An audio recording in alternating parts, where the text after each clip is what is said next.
स्थलांतर किंवा मायग्रेशन हे आज एक ग्लोबल इश्यू झालेला आहे. ह्यांच्यात फरक काय? आणि फरक आहे जातीचा. Ambedkar knew that migration was a powerful way to break down the worst aspects of India's caste system. When I meet people across India, they are not moving mainly for work, they are moving for an identity. They are moving for an anonymity. After doing 10 years of research on a variety of topics on migration, my view has changed. This is the enterprise. The minute Indians leave India, suddenly the creativity and enterprise patent levels go up. We often like to criticize people who come from outside and do business, but the reality I found in my research is different.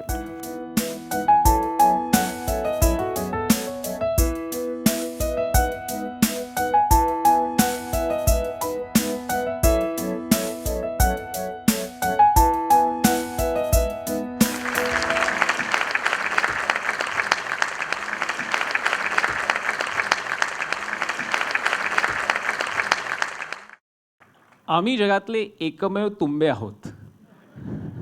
Tembe नाही, तांबे नाही, तुंबे. हे मराठी आडनाव वाटतं पण नाही आहे, कानडी आडनाव आहे. मी बरेच वर्ष महाराष्ट्राच्या बाहेर राहिलोय आणि त्याच्यामुळे माझं मराठीचा टच गेलाय, म्हणून आज मी इंग्लिशमध्ये बोलतो. माफ करा.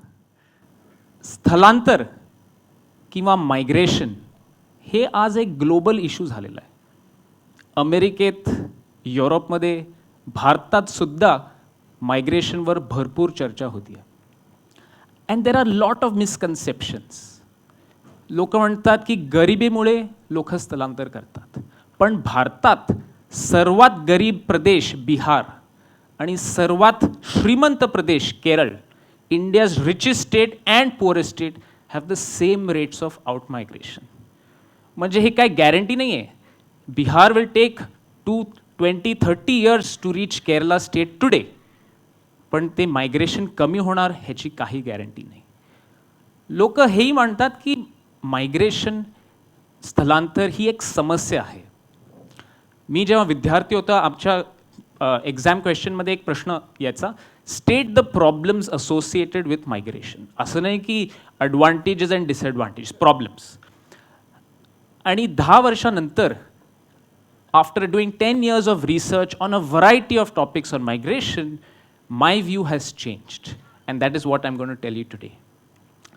पहिला प्रश्न म्हणजे भारतात सर्वात अधिक स्थलांतर कोण करतं? Who migrates the most in India? You might think it is people from Bihar or Kerala, पण नाही. उत्तर आहे बायका. There are over 300 million women migrants in India today. This is the world's largest migration system, आणि हे लग्नासाठी असतं. हे आपल्याला दिसतं, हे obvious वाटतं, पण ह्याचं महत्त्व काय?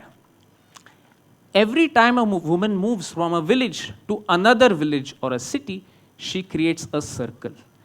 ह्या सर्कलमध्ये there is information and cultural exchange. On India's language borders, state borders, it is women who bridge the cultural divides of India. A woman who moves from Karnataka to Andhra Pradesh, she learns Telugu, not the man. She learns the new cuisine, not the man. She forms the bridge between two cultures. आपण म्हणतो भारत एक diverse देश आहे. ही diversity कशी सांभाळली जाते? It is because of millions of migrations of women in India. In my own case, I can speak a little bit of a few languages, but my mother can speak 6 languages fluently. गेल्या 7 वर्ष माझे आई-बाबा कोरियामध्ये होते. My mother learned Korean and she formed the bridge between India and Korea. We think that diversity is natural in India. Nehru had said that India is a country, a bundle of contradictions held together by strong but invisible threads. I have found that those invisible threads are run by millions of migrations of women. But if you look at other kinds of migration, कामासाठी स्थलांतर करणे, there women are less, there the men are more. And the most important category in work-related migration in Indian history has been one of soldier migration, म्हणजे सैनिक. And so I'm going to start today with the fascinating story of Malik Ambar. Malik Ambar हा एक गुलाम होता. He was a slave. He was born in Ethiopia, म्हणजे Africa. And in the 16th century, he came to India in the Deccan to fight for the Ahmednagar Sultanate against the Mughals. पण ह्याचं नशीब चांगलं होतं. He was freed, his master died, he became a rich noble, and this painting was commissioned by Jahangir in honor of his opponent because he was in great awe of him. Malik Ambar was one of thousands of slaves who came from Africa to India in this particular period, 16th, 17th century. Their community still lives on in India today. They are called the Siddhis in Maharashtra, in Gujarat, in Karnataka. But what is more interesting is that when Malik Ambar died in 1626, that slave migration stopped. And when that slave migration stopped, new sources of soldier recruitment required, and that is how the great migration story of the Konkan region begins. We think today की कोकणाचे जे लोक आलेत मुंबईत, it started off with the textile trade. नाही. आधी हे लोक शिवाजीच्या आर्मीमध्ये होते, मग ब्रिटिशच्या आर्मीमध्ये होते, मग मुंबईच्या पोलीसमध्ये होते आणि मग टेक्स्टाईल ट्रेडमध्ये आले. Ratnagiri today has created a world record in migration. Between 1872 and 2011, sex ratio of Ratnagiri has never fallen below 1100 females to 1000 males. आपल्या इंडियामध्ये we have heard about missing women, पण रत्नागिरीमध्ये 130 वर्षापासून मिसिंग मेनचा हा फिनॉमिनन आहे. वी से Ratnagiri is famous for mangoes, पण हा जो विषय आहे हा मॅनगोजचा विषय आहे.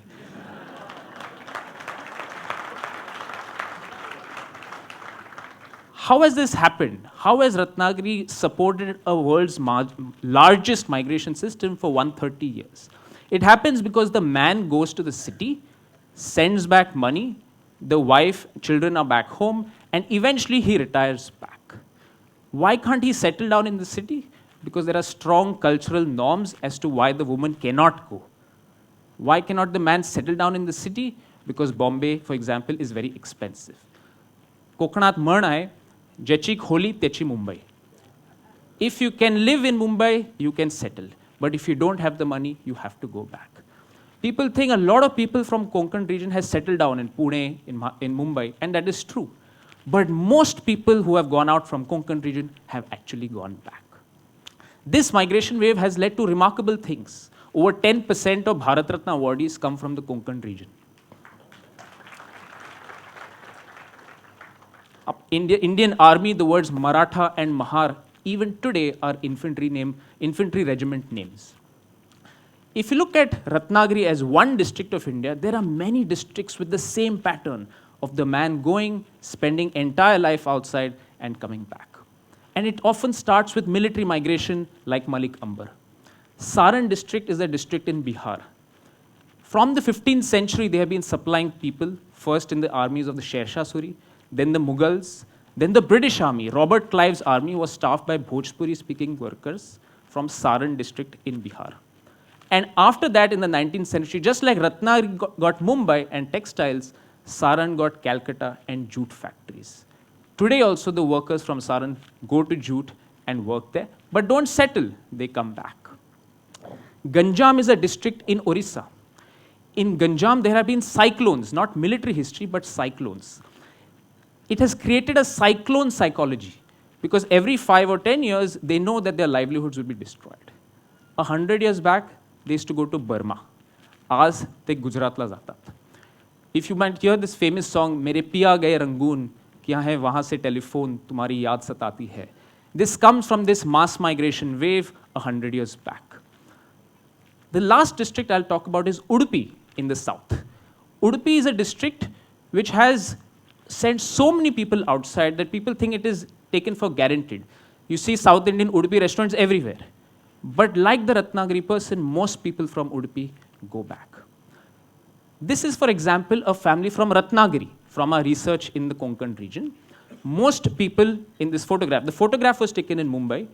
The one time the whole family was there, but otherwise this man was circulating between Mumbai and Ratnagiri all his life. When he retired, his son took up his job. This is another family, and this is from Udupi. This is a family which settled down in Mumbai. This is, in fact, my own family from the father's side. In fact, my father was not born then, so we have photoshopped him inside. You'll see one person in this photograph who doesn't belong to that photograph in terms of clothing. That is my father. This family settled down in Mumbai because the woman of the family decided that the children need better education. Not surprisingly, when people have settled in cities, they have engaged with the city in a variety of ways. But the city can be hostile in many ways. In the 1960s, people were against South Indians, and that is how we took our surname. Tumbe is a name of a village near Udupi, but people think it is Maharashtrian. And since we used to live in Shivaji Park, this was a very useful strategy.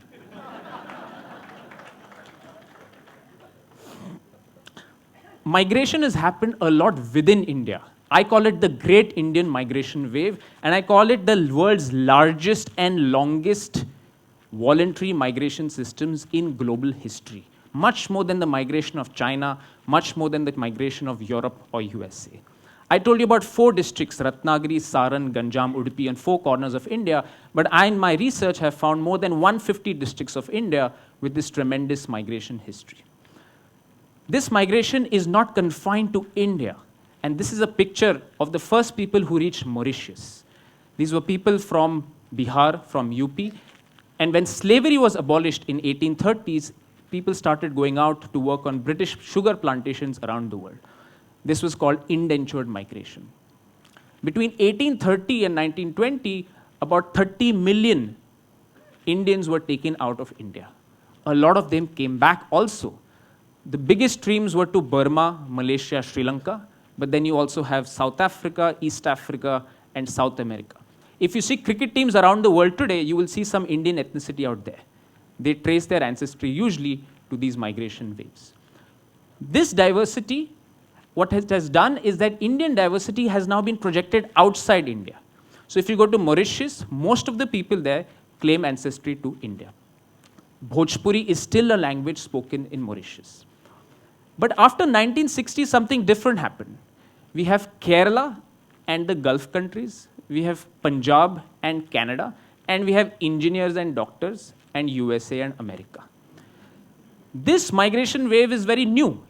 And when it happened, people complained that it is a brain drain. Nobody liked it. They said people are getting subsidized education in India, and मग ते बाहेर जात आहेत. But today, nobody talks about brain drain. असं का झालं? Because the same people who went out maintained links with India and started sending back a lot of money. Today, there are 20 million Indians outside India, and India is the world's largest recipient of international remittances. We get more than $70 billion. Without this, India's rupee would not be at 70, it would have been an 80, 90 to the dollar. Because of international migration, India has tremendous soft power in foreign policy. And because of international migration, India's IT sector and health sector boom happened. You could not have had a Bangalore without people who came back with skills and technology. Even China's growth, a lot of it happened because people went out and transferred skills and technology back to China. This is one classic example of Indian enterprise. Whenever an Indian goes outside, we have 2 things in our hand. One hand mug, and दूसरा हातात pressure cooker. But this is a fellow in Slovenia, and he is not using pressure cooker to make rice. He is using a pressure cooker for his Ayurvedic spa chamber. This is the enterprise. The minute Indians leave India, suddenly the creativity and enterprise patent levels go up. This is remarkable. This is about institutions capturing, constraining India's growth story. We've looked at work-related migration, marriage-related migration, but India also has a unique business-related migration. We find that only few communities dominate the world of business. And this is a map which tells you those people. They come from Punjab, Punjabi. They come from Marwar, Marwadi. They come from Gujarat, Gujarati, Sindhi, Kutchi, Chettiar, one South Indian business community. Even today, More than 70% of India's richest business leaders come from these communities, which form less than 5% of Indian population. Even today, out of 10,000 corporate directors belonging to the 1,000 largest companies of India, nearly 50% of them belong to these communities. How did these communities move? You will see that these communities are now there all over India, and it happened gradually over the last 300 years. For example, the Sindhis, we say partition started the migration of Sindhis, but they were on the move even before. There was a person called Motwani who had come to Bombay in the 1910s, 1920s. He saw Gandhi speaking on a stage, but his voice not reaching in the back. He said, let me start a business of microphones. So he started a company called Chicago Radio.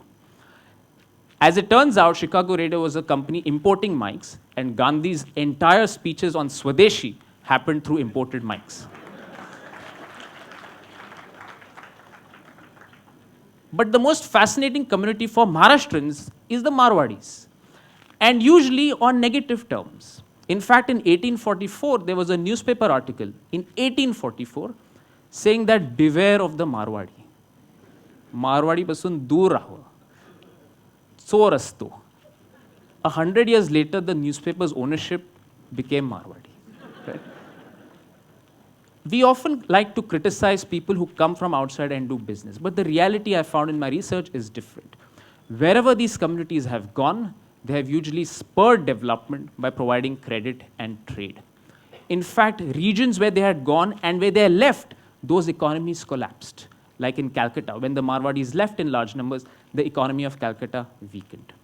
You think that most Marwadis live in Calcutta or in Bombay, but no, most Marwadis today outside Rajasthan live in northern Maharashtra. In Dhule, in Jalgaon, in all the small towns of northern Maharashtra, one of the biggest Marwadi communities live in India. We say that Marwadis brought the British into India because Jagat Seth, who was a Marwadi, financed the Battle of Plassey, but Marwadis also ensured that the British leave because they financed the freedom movement, and especially Bajaj and Birla financing Gandhi. What I have found, however, in my research is that more than work, more than migration for marriage, more than migration for business, there is something more to migration in India which is very fundamental and which is not talked about. A lot of my research happened on this train. It is one of India's longest train journey. 3 days from Puri in Gujarat to Okha, Puri in Orissa to Okha in Gujarat. When you talk to migrant workers, they tell you first up that they want to work for money, they want to eventually move for marriage. But when you dig deeper, you realize that essentially it comes down to a debate between what Gandhi used to say and Ambedkar used to say. Gandhi had a very interesting view on migration. He used to say that we should have people living in villages, people should not move to cities, and city is seen to be as something bad. Ambedkar had the completely different view. He said migration is very good, more people should migration. आणि गंमत बघा की कारण गांधी हा गुजराती माणूस आणि आंबेडकर हा मराठी माणूस, and Gandhi is opposing migration and Ambedkar is supporting migration. ह्यांच्यात फरक काय? आणि फरक आहे जातीचा. Ambedkar knew that migration was a powerful way to break down the worst aspects of India's caste system. When I meet people across India, they are not moving mainly for work, they are moving for an identity. They are moving for an anonymity. Various studies have shown that entrepreneurship among Dalit businesses thrive in new settings because they don't have a fear of failure. There are a variety of reasons why Indians tend to move. These are voluntary reasons, but there are also a lot of involuntary reasons in India. We have seen, for example, Malik Ambar, the slave who migrated with thousands of people in India. But we in India also have partitions. We had 3 partitions, the partition of Burma in 1930s, partition of India in 1947, and the partition of Pakistan in 1971. All of them had massive refugee movements, which India is still dealing with. But India's record in refugee management across centuries has actually been very good. For example, you cannot understand India's victory in the 1971 war without the contributions of Sam Manekshaw and F.R. Jacob. One a Parsi, other a Baghdadi Jew, both descendants of persecuted refugees, which India took. migration, whether voluntary or involuntary, opens up new opportunities which we cannot even realize. For example, Malik Ambar came with a community. That community is called the Siddhis. They made a beautiful mosque screen in Ahmedabad, a city where I live in now. It's called the Siddhi Sayyid Jali. That same Jali is now today the logo of IIM Ahmedabad. This is where I teach today. And I tell students, look at the story of Malik Ambar. He came relatively poor to India and left relatively rich. And that is what IIM does. Relatively poor students, then they get placed into relatively rich jobs.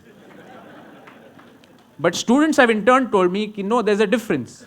Malik Ambar हा गुलाम होता, पण नंतर स्वातंत्र्य झाला. आम्ही आता स्वातंत्र्य आहोत, पण प्लेसमेंट नंतर कॉर्पोरेट गुलामीचा भाग बनतो.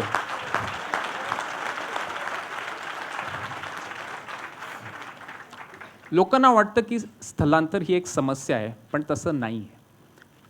America's development, Europe's development happened because of migration, not despite it. And India's future also depends on migration. The main migration which will happen in our lifetimes is from the north to the south.